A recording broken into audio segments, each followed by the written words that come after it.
Sénégal, bonjour, upelo, voilà ce qu'elle a de dire en lisant Tribune quotidienne ce matin. Le journal du groupe des médias, en tout cas de nous renseigner, BCAO affaire de la dette cachée. Le gouverneur de la Banque centrale dit n'avoir pas, alors là, pas du tout, été informé d'une dette cachée. Et ouais, sommes-nous en train de dire, en tout cas, selon Jean-Claude Cassibrou, la BCAO n'a pas été, alors là, pas du tout été pointé du doigt dans cette histoire, ce que l'histoire retiendra d'après Tribune quotidienne porte sur un fait. Comprenez? Interrogé sur la manière dont une telle dette a pu être dissimulée, le directeur de la BCAO a réagi avec prudence. D'où son interrogation à lire dans Tribune quotidienne, à savoir, je ne sais pas répondre à cette question. Nous n'avons pas, alors là, pas du tout, ces informations précisent-ils. En attendant de voir clair dans cette histoire, restons avec Tribune quotidienne qui affiche la réaction au vitriol de l'inévitable et incontournable Babacar Mbaye Ngaraf du mouvement Nailer.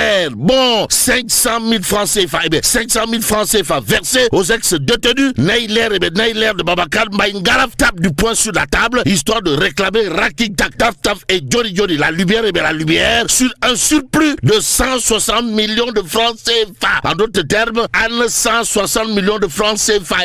Voilà l'interrogation de Babacar Mbaye Ngaraf de Nailer dans cette histoire de 500 000 francs CFA versés aux ex-détenus. Bon, les nouvelles autorités doivent prêcher par l'exemple. Rappelle tout simplement et tout bonnement Nailer de Babacar Mbaye Ngaraf avant de marteler. Les nouvelles autorités ne doivent pas, alors là, pas du tout, échapper à la reddition des comptes et au jubanti. Voilà, box, sommes-nous tentés de dire. Que dire d'autre de l'actualité du moment? Sinon, ce que nous livre, bien entendu, l'As quotidien. Le journal d'indiquer, rapport certif juillet dernier, les Big Mac de Mohamed Dieng dévoilés, détoilés, waouh. Information que nous livre également l'évidence quotidienne ce matin, le journal en tout cas de révéler blanchiment de capitaux, la certif accable Mohamed Dieng dans un nouveau rapport. Bon, par rapport au retard lié à la livraison des villas à la cité CDC de Bambilor, Direct News affiche les assurances cartésiennes de la CDC Habitat. En d'autres termes, les assurances de la CDC Habitat, à lire bien entendu dans Direct News, le journal d'expliquer qu'en réalité des réalités, les retards liés à la livraison de villas à la cité CDC de Bambilor ne portent pas, alors là, pas du tout sur grand chose. Une chose est claire, d'après l'As quotidien, à ce sujet, ceux qui réclament seront bientôt plus que satisfaits. Bon, cité Bambilor, l'As quotidien de nous apprendre que la CDC Habitat accélère la livraison des villas. Donc, les villas de la CDC Habitat Bambilor seront bel et bien livrées aux propriétaires dans un avenir très très proche. Si on en croit l'information à lire dans l'As quotidien ce matin. Vox Populi d'afficher la réponse à Tahaou, Sénégal, son leader et au pastéfien, avant de titrer Barthélémy Toïdiaz laisse à Dieu les deux Katouques et Dor Katou Marteau.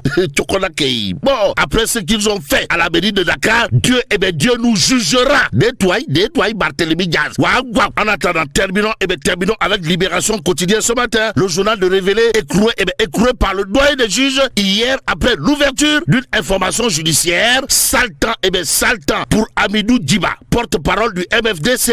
Bon, le porte-parole du MFDC autoproclamé, inculpé et placé sous mandat de dépôt pour complot contre l'autorité de l'État et l'intégrité territoriale, participation à un mouvement insurrectionnel et association de malfaiteurs criminels. Nous livre bien entendu Libération, le journal de noter de graves propos filmés et tenus lors de l'anniversaire de la mort de l'abbé Diamacoune Senghor, à l'origine de son interpellation. Alors, comment le mis en cause, âgé de 61 ans, a été intercepté par la section recherche alors qu'il roulait à moto vers Bouloum? Renseigne tout simplement et tout bonnement Libération avant d'expliquer en 1995 déjà, Amidou Djiba avait été écroué pour les mêmes faits avant d'être libéré 4 ans plus tard. En tout cas, mais là tu dongue de Tchei Founi Diabati. Bon, que Dieu préserve le Sénégal.